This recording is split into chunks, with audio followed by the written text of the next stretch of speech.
Siphinde sikamkele mbukeli Ekhaya Jikelele sibakhulu ukuthi sihlanganyele kanye nathi kanti njengamanje sasingeneleke ehoreni lethu lesibili. Masitsha iqhuma. Asibheke ihamba phambili ke kuleli hora.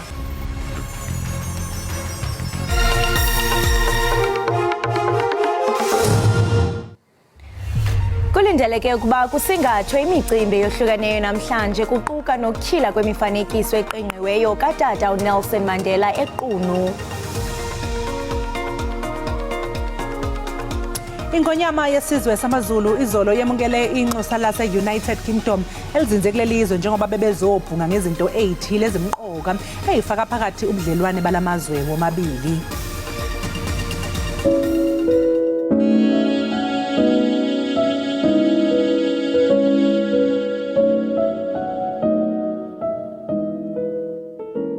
Molweni babukeli ningusiyavuya Sineko ufunda indaba zesixhosa ku-SABC 1. Ndithanda ukunikhumbuza ifikile inkqubo ezasekhaya jikelele kwijelo iDDT. Le nkqubo iphethe indaba ezolonwabo ezemidlalo uqikelelo lwemozulu yonke into ikhona ungaphoswa.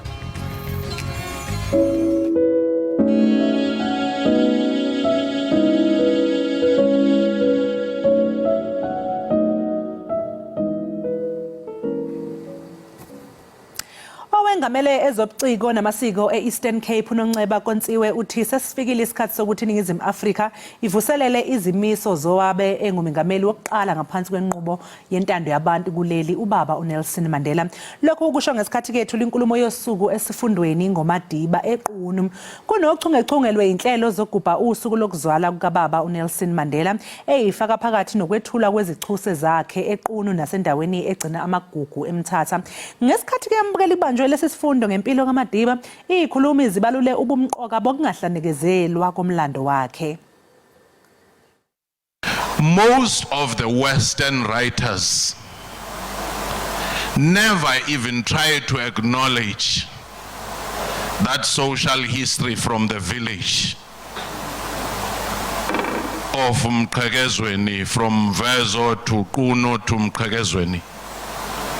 They start acknowledging the Western influences and start saying, yeah, he got to Forte.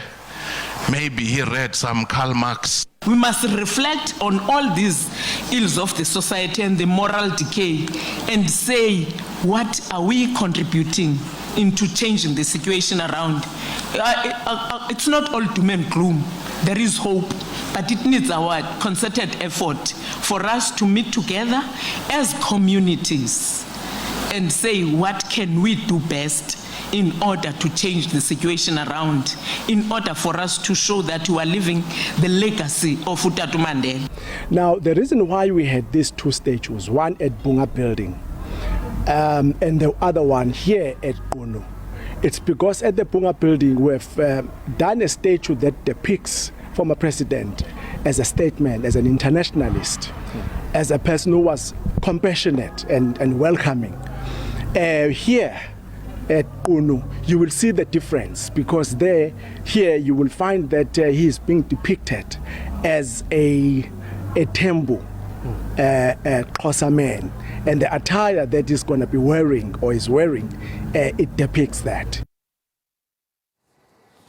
Umalisela Mukonyama West Centenary Walk for Tata uhambe umgama ngamakhulu 750 ngelihlonipha lowo wayengumongameli weli utata uNelson Mandela. Ekwenzeni oku ke uMokonyama unethemba lokunyusa ingxowa-mali yokuncedisa ngezixhobo zezemidlalo ezinqongopheleyo kwilali yakhe iRhamashashane. If they start working from now, I'm definitely sure everyone is going to be active. Without sports, you go nowhere. With sports, you exercise every day, you will be more active like I myself. Like I did 753 kilometers. I'm nearly going to finish now. For me, Polokwane is not very far. Since I've started this during the year 2018 for Mandela Centenary celebrations till now, and then our theme is One Nation, One Voice and Unity for All. And then I'm doing awarenesses, gender-based violence, substance abuse, and other awarenesses. I urge youth to be out of the streets and be far from drugs. The challenging for this walk are accommodations, wherever I did course, but I did manage my own self, and also I thank Greg Serradino and Adele van der Linde to help our team, and also applause to Polokwane Pensioners Association is part of Mandela Centenary Celebrations Long Walk 2023. Inkonyama yesizwe samaZulu umisuzulu kaZwelithini izolo wemukele inxusa laseBrithani kulelizwe uAnthony Philipson esendini eGoli. Inxusa beliphathele ingonyama isipho esivela enkosini yamangisi uCharles III. Unomthebe wesizwe uthi ujabule kakhulu ngalokhu njengoba phela busuka kude ubudlelwane balamazwe omabili. Ubehamba nokukhulumela ke indlunkulu kaZulu umntwana wasonkweni. This is a letter from His Majesty King Charles III to His Majesty King of the Zulu Nation. It is a private and confidential letter that, as I was explaining to His Majesty, I have not read, and it is sealed, so it is entirely private between my king and yourself. And it's my pleasure to present. Thank you.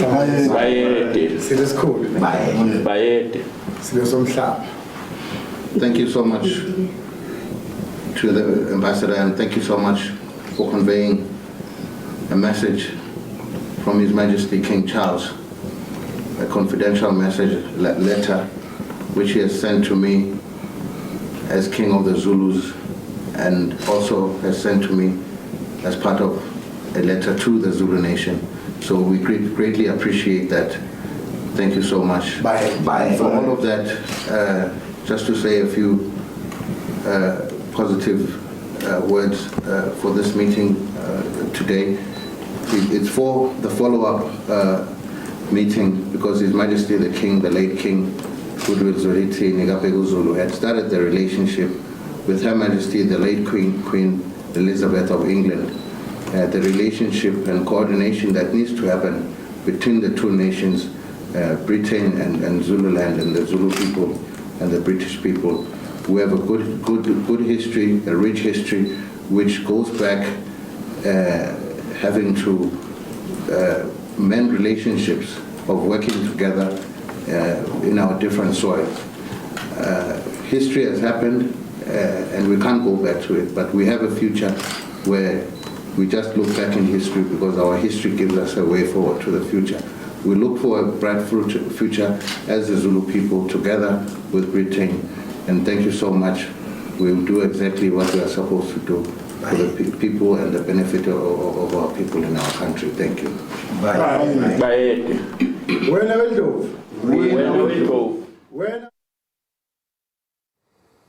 Umphathiswa wezobulungisa noluleko uRonald Lamula uthi kungokunje umkomishanala wenkonzo zoluleko kuzwelonke ubonisana nabacebisi kwezomthetho malunga nokuba lowo ebesa kuba ngumongameli uJacob Zuma makabuyiselwe kusini na entolongweni. Kodwa isigqibo singaphuma phambi kokuphela kweveki.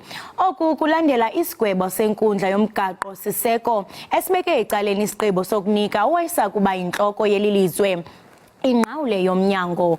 Ulamula ebethetha kumsitho wesikhumbuzo obukwinkundla yolwaphulo mthetho yamazwe ngamazwe eNew York. The National Commissioner for Correctional Services is currently consulting with the legal advisors internally in the department and also external. And he has informed me that he will be able to make a decision as soon as possible, and I believe maybe before the end of the week, with regards to what is the interpretation of the court judgment, and also what is his decision with regards to what must happen with regards to the court order, which is it's a well considered view, because with such kind of judgments which have got serious implications, it is important that he applies his mind.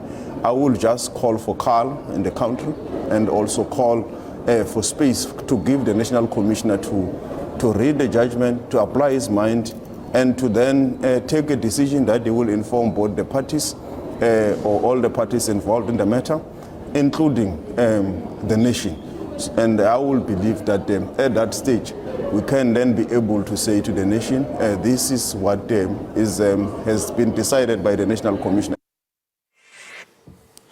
Udokotela uNandipha Makutumana oyintombi kaThabo Bester owalahlwa amacala okubulala nokudlwengula uzolala namhlanje esazi isinqumo malungana nesicelo sokuthola igunya lokuphosela inselele esinqumo senkantolo ephakeme ehleli eFree State. Lenkantolo yachitha isicelo sikaMagudumana sokuba kuhlonzwe njengokwabe kungekho emthethweni ukuboshwa kwakhe eTanzania. Inkantolo yathola ke ukuthi ngesikhathi eshaqa uMagudumana ebuyiswa kuleli akuzange kulandelwe imigudu efanele, kepha yanquma ukuthi wavuma ukulethwa kuleli. uMagudumana ubalwa nabasola abanindeka ekwakheni itulo lokweqa kaBester esikhungweni sokuhlunyeleliswa kwezimilo eMangaung ngoNhlaba wanyakenye, kanti ubalwa nabasola ababili kuleli cala abahoxisa izicelo zabo zebhayile enkantolo yemantshi yaseBloemfontein. Ityala lokubulawa kaSenzo Meyiwa liza kuqhuba kwinkundla ephakamileyo ePitoli namhlanje. Kulindeleke ukuba ingqina lithathe iqonga njengoko ngokwelityala liza kuqala ekuqaleni. Ijaji uRatha Mukhatlengi ijaji entsha ichophele elityala. Oku kuza emva kokuba ujaji Tifiwa Maumele engasakwazi ukuqhubeka nalomcimbi ngenxa yempilo enkenenkene. uMaumela ukwanqunyanyiswe ngumongameli uCyril Ramaphosa ngezityholo zokungaphumeleli uthotho lwezigwebo xebe ngexesha elifanelekileyo. Selekusondela iminyaka elithoba ukusukela oko kwabulawa umdlali webhola ekhatywayo weBafana Bafana kwikhaya lesinqandamathe sakhe uKelly Khumalo ePhosphorus eRhawutini eMpumarandi. uWillie Madisha umile kwelokuthi useyilo iphini likamengameli weCOPE nakuba leli qembu lanquma ukuqeda ubulungu bakhe beqembu emhlanganweni wesigungu esiphezulu owabe ungonhlangulana. Njengoba luqhubeka uqhekeko ngaphakathi eqenjini iCOPE, uMadisha uthi akayindawo.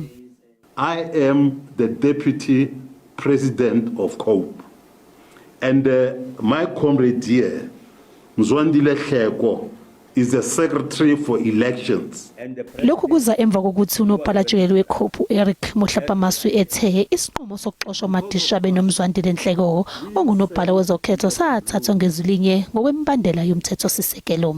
Mohlapamaswi wrote the letter, but Lekota and Lwate just disappeared.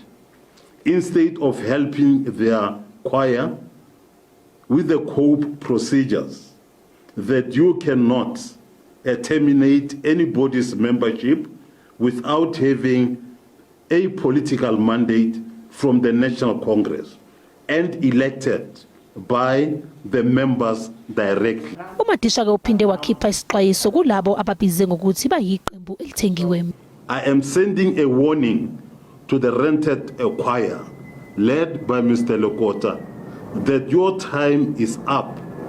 We know of your corrupt activities, and the long arm of the law is closing near you. Kusenjalo ngale kokuthi iCOPE ayisabhalisile njengenkampani iqembu lisazimisele ngokungenela ukhetho lukazwelonke oluzobanjwa ngonyaka ozayo.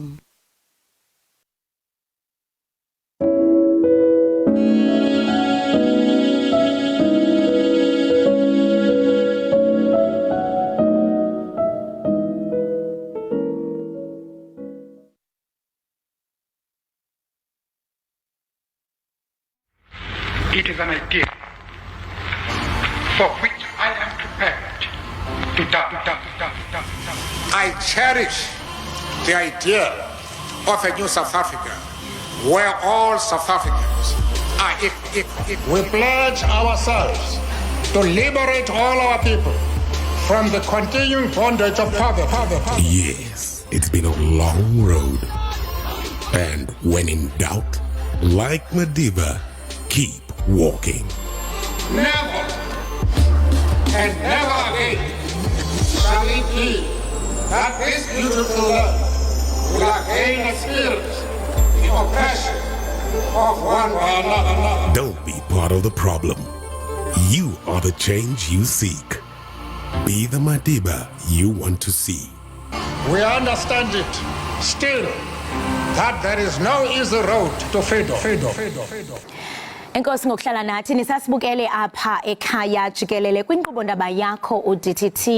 Inkqubo yesizwe yoncedo lwezezimali yabafundi iNSFAS ithi iqalile ngenkqubo yayo yokumisa inkxaso-mali kubafundi abathe bafunyaniswa bexhaswe ngemali ngokweenkcukacha ezingachanekanga.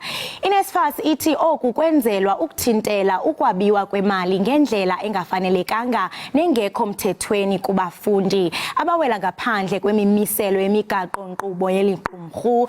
Esi sigqibo ke sikaNSFAS size emva kweziphumo zompicotho-ncwadi jikelele kunye nophando lwe-SIU noludize ukuba imali engaphezulu kweebhiliyoni zeerandi ezintlanu ihlawulwe kubafundi abangakufanelanga ukufumana inkxaso-mali. Ukuxovula banzi lo mba siyasarhweca ke isithethi sikaNSFAS uSilumezi Sikhosana. Masikubulise sikwamkele enkqubeni iEkhaya jikelele Silumezi. Mangibingelele sisikholofa ngibingelele nabalaleli bakho. Siyabulela kakhulu. Mnumzana siyaphawula apha into yokubana uNSFAS uthi uyekile ukuxhasa abafundi abathe kanti bafunyaniswa ukuba bafaka izicelo zenkxaso-mali bexhaswa ngeenkcukacha ezingachanekanga. Ingaba lithini inani laba bafundi? Inani lalabafundi msakazi angikho esimeni sokuthi ngiliveze okwamanje ngendlela yokuthi kusekhona esilindele ukuthi kwenzeke ukuthi abafundi belule isandla beze ngakithi uma becabanga ukuthi kungenzeka ukuthi kunephutha mhlambe elenzekile ekutheni basuse ohlelweni labantu abazosekelwa ngokwemali. Singathi nje lokho kuyinto esingayibiza nge-due process ukuthi thina ngakwelethu uhlangothi uma sibuka imininingwane bayinikezile ukuze bakwazi ukuthola uphaso imininingwane yakhona ayisenelisi. Ngaloko ke inani bengingafisa ukuthi siphakamise inwele zomphakathi ngenani ngithi make sithi ukulinda sibone ukuthi abafundi laba bathintekile babuyela kithi ngayiphi indlela. Njengoko usitsho mnumzana into yokubana kukhona abafundi abathi bachaphazelekile bengenasono kulento abambi ke bafake izicelo ngeenkcukacha ezichanekileyo kodwa ngoku bazibhaqa nabo sele bekhona besesichengeni sokuyeka isikolo ngenxa yokuba bona inkxaso-mali ayikho kubo. Ingaba uthini ngalonto? Iloko okwenza umsakazi ukuthi ngingabi sesimeni sokuthi ngivezele nani kodwa inani elibonakalayo emveni kokuba siqinise kakhulu indlela zokuhlunga nokuprocessa lama applications okuyinto njengoba umsakazi eyibonisile lapha ngaphambili ukuthi siye sathola iswebhu emhlane esivela kwi-SIU ukuthi make siqinise indlela esenza ngayo izinto ngoba bebonakala bebaningana abaye bakwazi ukuphula kwindlela. Ake ngithi msakazi okubaluleke kakhulu ukuthi kunezinto ezimbili esizibhekayo ekutheni umfundi aqualify for uxhaso. Eyokuqala ile yemali ukuthi umndeni aphuma kuwo ngabe uhola ngonyaka imali elingana no-350,000 ukuya phansi noma cha. Okokuqala lokho esayidini yemali ngaphambi kokuba singenelele kwimininingwane yalokho. Bese kuba nokwesibili esikubhekayo ukuthi umfundi lo ocele ukuba axhaswe ngemali uyitholile indawo yokufunda na u-admitted for the program ayifunayo and uma esenze lokho ke kuba nobudlelwano lobu okuba khona phakathi komfundi no-NSFAS ukuya phambili. So ke kuyenzeka ukuthi uqualify on the basis ye financial eligibility okuyinto yokuthi ngempela imali oyitholayo incane naloko uyadinga ukuxhasa kodwa ke bese kube nokuthi ke na kube approvile provisionally kuzoya nokuthi uyitholile yini indawo noma ke ngithi isikhungo semfundo ozoya kuzo uma usitholileke la kuba khona nelobudlelwane. So abanye bazothi uma mhlambe besuswa ohlelweni lokuxhaswa bese bengazi ukuthi ngabe isystem yethu ibashayisenda ngakuluphi hlangothi. Njengoko uchaphazela inkqubo umfundi kumele kanti uyazilandela ube kanti uyamkelwa nguye uNesifane. Ndiyafuna wena mnumzana Sikhosana sike sichukumise umba wabazali abasebenzayo kodwa ngenxa yoxanduva mhlawumbe esingathi baluthwele mhlawumbe ufumanisa into yokubana babhatalela abantwana abangapha yakwesibini kumaziko ezemfundo ephezulu. Ingaba mnumzana imeko enje ayanalanga na ukuba kanti umuntu acele isalamane sakhe nokuba mhlawumbe ngumakhulu ekhaya ukuba sibe yi-guardian okwaye asebenzise iinkcukacha zaso ukufaka isicelo? Uma ekwenza lokho ngenhloso yokubalekela i-threshold kuba i-fraud uma kunjalo ngoba esikwenzayo umntwana unokuthi avele phambi kwethu athi yena uyintandane akanamzali akanamama akanababa kodwa ke bese sithi mase siyohlola koSASSA siyohlola koSASSA siyohlola ko-Home Affairs sithole ukuthi cha lo muntu unabo abazali yibona imininingwane yalabo bazali ekufanele ukuthi sisebenzise ukuthi sibone ukuthi usizeka kanjani kodwa abanye bese bevela neyinkinga ke eseziwela ngale kwalokho iNSFAS engakwazi ukuzihluza njengokuthi umuntu athi yebo abazali bami labo kodwa bangilahla mina bangondle bangenzela lutho angenze so lapho ke thina ke asakwazi ukuthi investigate akuseyona iambit yethu ngoba thina kufanele sisebenze ngale mininingwane esikwazi ukuthola ubufakazi bayo. Siyaphawula into yokubana inkokheli zabafundi ziye zathi nabo mabakhalaze kuba ngabo abathi kanti baphila nabafundi ezikolweni. Ingaba mhlawumbe ukunqongophala kwencaciso ngendlela yokufikelela kwinkxaso-mali ingaba nenza njani nina ukwenza umsebenzi wabafundi ube lula? Siyazama ngempela okwamanje ukuthi sisondele eduze komfundi and sisondele eduze komfundi ngendlela esinikeza amandla woku-accounta for imali zomphakathi esizisebenzisayo.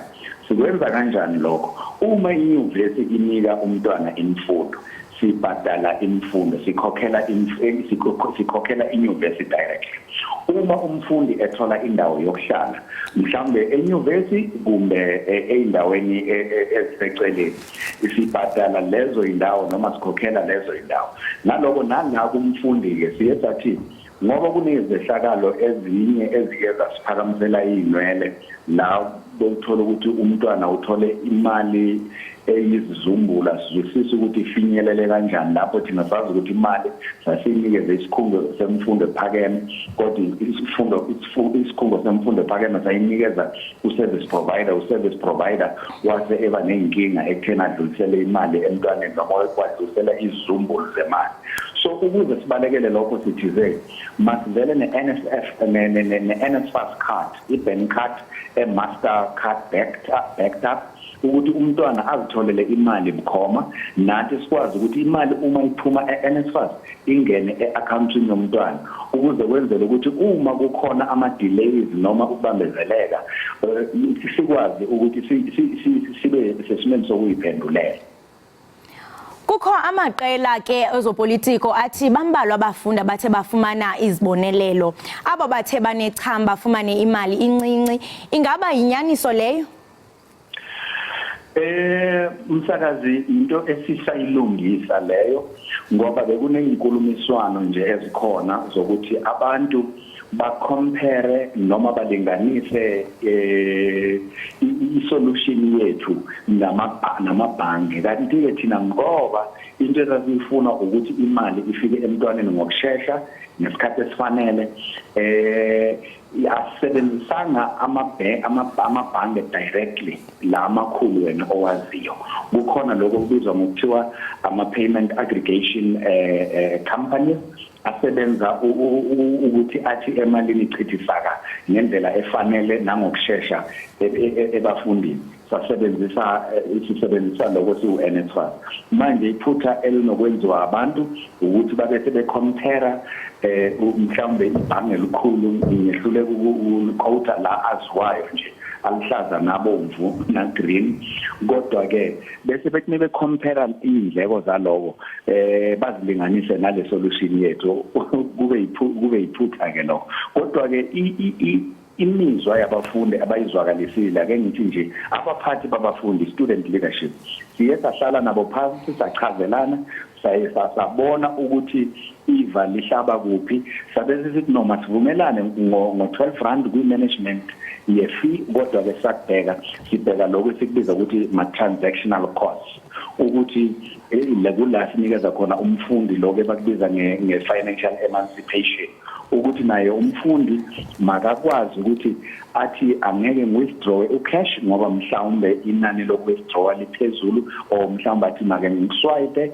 ngoba mangiswipe ku-less or something like that, but bakwazi ukuthi babe naleyo freedom kuma-transactional cost. Kodwa ke siye sabuyela kulabo esibambisene nabo ukuthi no, nazo lezo indleko lezo mazihlolwe zicilongwe, sikwazi ukuthi sivumelane ukuthi uma umfundi enikwe imali engu-100 rand angabe ethola u-80 rand, uthola ukuthi 20 rand udliwe yizo zonke lezi zinto lezi ezibakhona.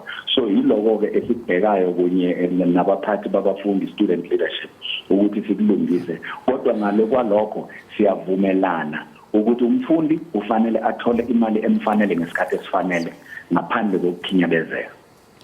Masibambe ngazibini ngexesha lakho mnumzana uSikhosana.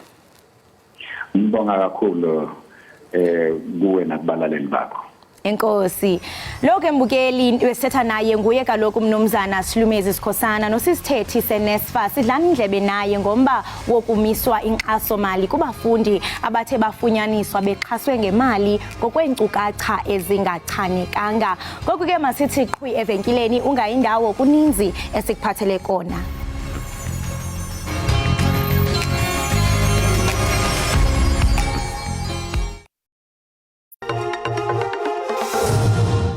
Abadlali bebanyana bazoya emidlalweni wokuqala womqhudelwano wendebe yomhlaba benokuzethemba njengoba phela leli qembu lakuleli liguqise iCosta Rica ngamagoli 2-0 emidlalweni wobungani eChristchurch eNew Zealand ngomgqibelo.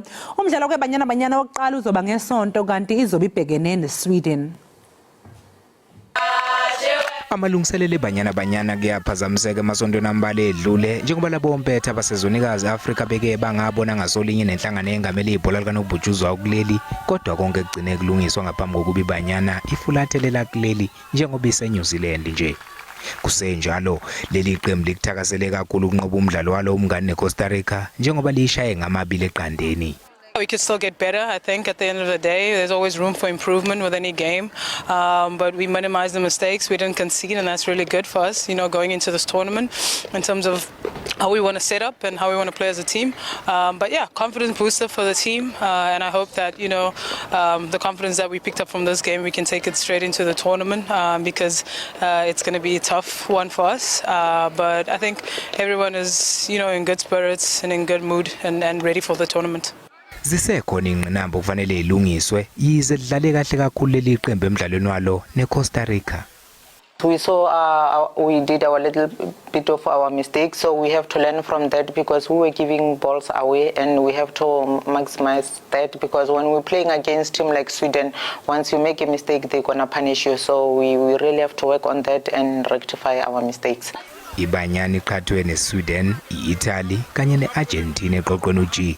Leli qembu lakuleli lizodlala umdlalo walo wokuqala walo mqhudelwano ngesonto. Amakhulu abantu anyamezele inqela ngempelaveki kumasipala wasendumeni emzinyathi emdyarhweni wamahashe i-2023 Dundee July. Kulapho ke abakhweli bamahashe bebonisa ngezakhono zabo. Lo mcimbi ke ubuhanjelwe ngabantu abasuka kumacandelo ahlukeneyo afana nezemidlalo, ifashoni, amashishini, ezopolitiko ndibala ntoni na. Umhlalutyi ke wezemidlalo we-SABC uJoe Woodla nguye bephethe umsitho usuku lonke. Isebe lezemidlalo lezemidlalo kwiphondo laKwaZulu Natal liqinisekisile ukuba wonke umuntu ukhuselekile. Lo msitho ke uphinde uqinisekise ukuba akukho Durban July yodwa umsitho obhanyabhanya.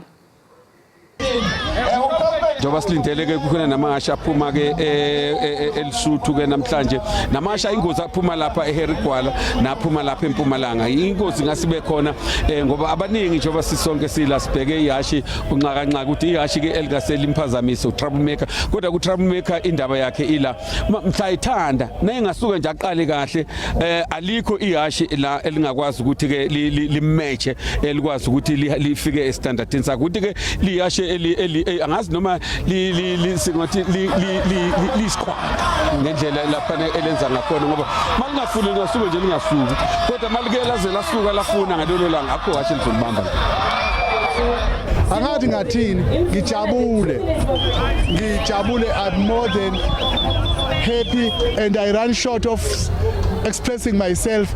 Uma ngingafaka ingoma nje ngadansa lapha nibone kahle ukuthi hawu ngijabule. They were amazing, everything amazing. I feel excited. And you? Me?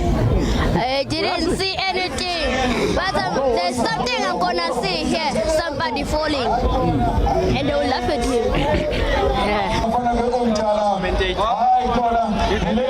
Engibuke lapho umdlalo omuhle kakhulu. Uyasijabulisa, uyasifundisa, usikhipha nesithukutheze emakhaya. Engathi nje ungakhula njalo udlondlobale muhle. It's nice to be here, it's entertain us. Everything we just find out here, it's wonderful, 100%. We hope next time will be better than this. Ngiyaqala sihlobo sami kodwa ngezwe bayasho bathi hayi kumnandi kakhulu. Nami sengiyabona ke lokumnandi. The multitude are joyous. You can see they are happy. We have also witnessed the jockeys that they are happy because batholile nabo namahasha abahlomlile abanye abangawinanga bakwethu abambe bovoca ngonyaka ozayo futhi yobe icontent iJuly. Ngijabula kakhulu ukuna kwehashi liqala ngqa kuzodlala umjahweni omkhulu kangaka ledandi siswana lo eThekwini.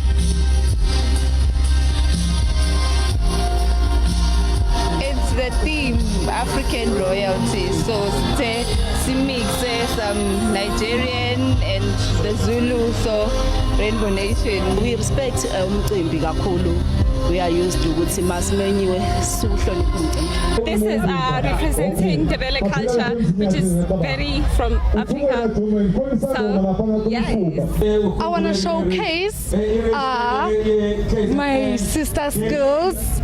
Kubalulekile ukubambana njengama district ngoba uzokukhumbula ukuthi asinayo ibudget enele thina ukuxhasa lemjaha.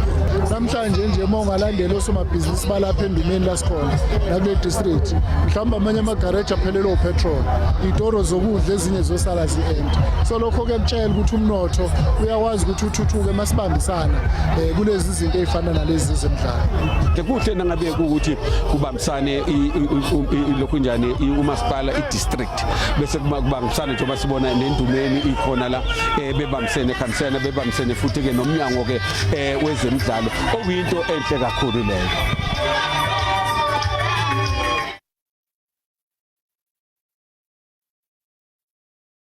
Enkosi ngokuhlala nathi nisasibukele kaloku apha ekhaya Jikelele. Kanti ngoku sekufike ixesha lokuba singene ekitchen sipheke kwaye kule veki sinaye kaloku uChef Bella Komani ozithandela kaloku yena pha ezimbizeni ekitchen uyakuthanda ukupheka kakhulu. Sithetha nje nanku ulapha estudio uzosixelela ke ngendlela yakhe kwezokupheka kwaye uzokobelana nathi ngesidlo sakusasa asilungisele sona namhlanje. Chef Bella. Unjani? Ndiyaphila nami siyavuya ukuba nawe apha ekhaya Jikelele. Nami ngijabulile. And usiphathele izinto ezikhala kamnandi eziya kustomach. Ufikelele njani ube nguchef Bella? Ukukhula kwami ugogambe kathanda ukupheka, ugogambe kathanda ukubheka. So ngikhule naye, so ngathanda ukupheka nokubheka nokubeka ishini njalo. Kanjalo and then mangifika e-high school ukupheka was something totally different, but then I found it once again mangifika high school. And ngephi dish oyithandayo? I wouldn't say khona idish engiyithanda, ngithanda ukubheka kakhulu than ukupheka. Oh. But then idish engathi ngiyayithanda mina kakhulu ngoba ngithanda ukudla okufatty. Ngithanda ama-ribs nama-chips. Wow, ma-ribs nama-chips, ayibo, chef. You know, abantu abaninzi bayazingomba isifuba ngokuba bayakwazi ukupheka. So wena zange uphelele apho, but you actually went to school wayofunda ngokupheka. Uthe xa uphuma mhlambe zintoni ezintsha owathi wazifunda ebezi different from lento ubuyazi kakade? Patience, ukumqiniso, it's patience because ekitchen ama emotions ayakwazi ukuba very high. Nesikhathi sokuthi like uprepare izinto zakho like yonke into nje. It is like okukhulu ngokufunde outside of school was patience, understanding and respect. And ukudla ngokutshiya into yobana xa upheka funeke upheke ngothando nenzondelelo so that nomuntu ozawuthi kanti uyatya ayive le mbizo bana idindishelwe ngothando. Uyalifaka uthando uthi thatha ispice othando. Kakhulu because angiyenzi ngenxa yokuthi ngiyayenza or I'm forced to. Ngiyenza ngoba ngiyayithanda and ngayele esikoleni as he said. And okuya esikoleni kwami bekungekho lula, but I went through and ngaqeda. So ndinombono nibaninzi nigcwele kitchen ningo chef omnye nomnye uyazixelela ba yo eyam ndizayishaya. Udila njani with that competitive industry enikuyo ukuze uqaqambe but also ungaziva mhlawumbe ushrinka away if mhlawumbe khona umuntu ozogxeka okanye xa itaste athi injani njani? Knowing yourself, like uzazi wena ukuthi umuntu onjani. Not everyone uzokuthanda ukudla kwakho, not everyone uzokuthanda isandla sakho, and wonke umuntu unendlela yakhe yokupheka. And ukuthi umuntu ayathanda akayithanda, as long as wena uzitshayilile ukuthi mnandi nalomuntu omunye uzoyidla ukuthi mnandi, it's okay. So kanibalisele so njengokuba ungumpheki uyabhukwa upheka phi noba imicimbi ugcwala uthi qhu? Not imicimbi, but then ukubheka ngiyabheka esikhathini esiningi. Esikhathini esiningi ngiyabheka ngithatha nama-order and ubheka ikeke kanje, ama-cake, ama-muffin, ama-scones, yonke into nje yenza that has to do with baking. And ibirthday yami soon, so ngicela ubhakelwa i-cake. Zakuxelela i-date. So I mean i-clients mos umuntu uba ne-preference yakhe mhlawumbe let's say ibirthday yakhe ngumtshato nantoni na akuxelele mhlawumbe yo ndifuna i-cake enje ithi.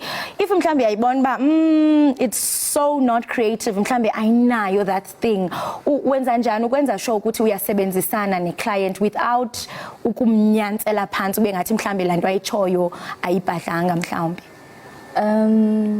Umnikeza ama-option. I wouldn't say umnikeza ama-option per se, but then also uyamtshengisa ukuthi okay fine masiyenza kanje or mayingayenza kanje ingaba nje, and then umnikeza nama-ideas bese umdrawele naphansi ukuthi outcome yakhona izoba nje. Ndiyakubona jonga usisino umhlophe qhwa andazi noba ubuse kitchen noba ukusenzeka ntoni. How important is it for you as chef upractice i-hygiene xa use kitchen? Because ngobe into emhlophe mhlawumbe okay andifuni ukwenza umzekelo ngam but if mhlawumbe ibingumamtshali umzekelo use kitchen yo iside eye andiphe yona agqabhagqaphise umuntu ufumanise bana selengcolile. Why is it important to maintain i-hygiene e-kitchen? Because kokuqala ukugcoka like awazi ukuthi le hembe ngiwashe ngayiphi insipho nani. So coming in contact with food kwamele uwashe izandla umake sure ukuthi lezi zinto ozigcokile don't have perfume or anything of that sort because it could catch fire also. Mara into important kakhulu ukuba clean nokwasha izandla all the time. Nokwasha izandla. So i-perfume if uthanda i-perfume azingene kitchen uzawuvutha.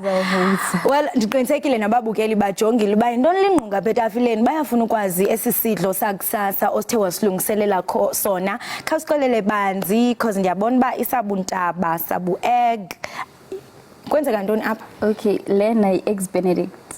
Eggs benedict. And then eggs benedict isosilela phezulu i-hollandaise sauce. And then ine bacon ine avocado. So umuntu angayiprepare mhlambe ekseni xa ihamba, and then mhlambe if kunenye ifruit oyithandayo besides avocado ngeziphi mhlambe ungazi-add? You could add any, ifana ne English breakfast. This is just the starter, and then unga add nama sausages wako, nama baked beans and stuff like that.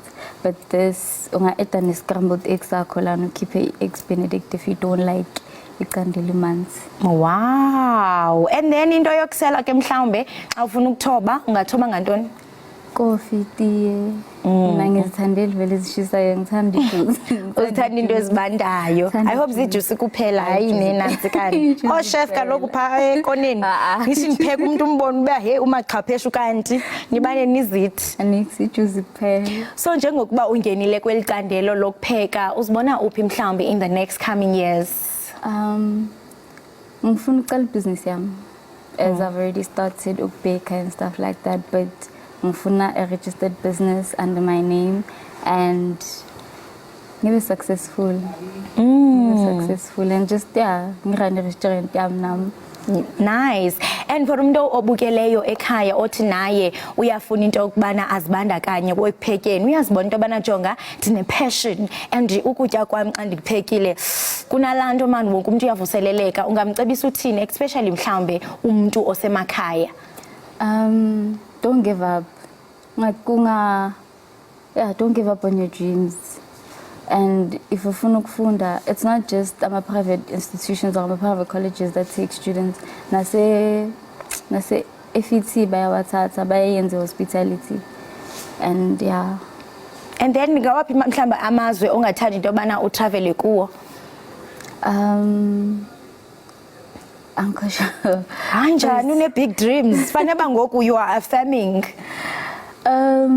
It's never give up. Always have respect for others and yourself, and just be patient in everything you do. Just be patient, and also be uNkulunkulu ngaphambi kwayo yonke into. uNkulunkulu ngaphambi kwayo yonke into.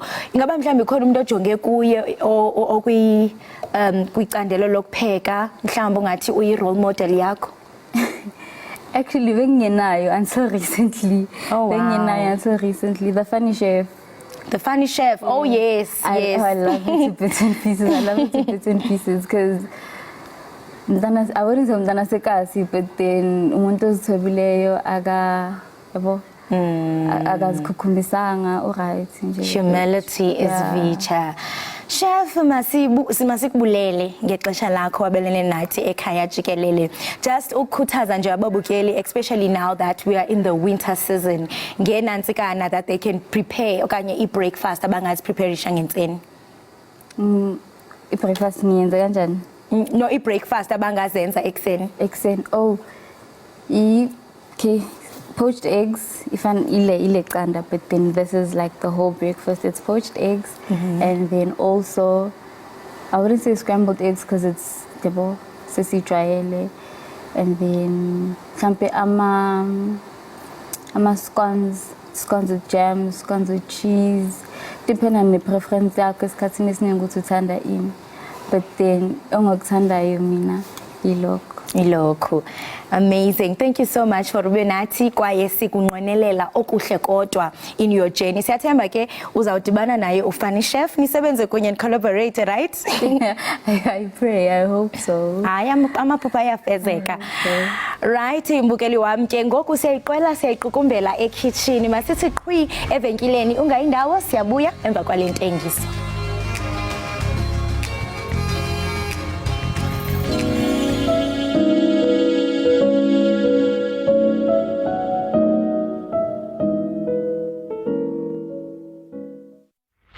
It is an idea for which I am prepared to die. I cherish the idea of a new South Africa where all South Africans are equal.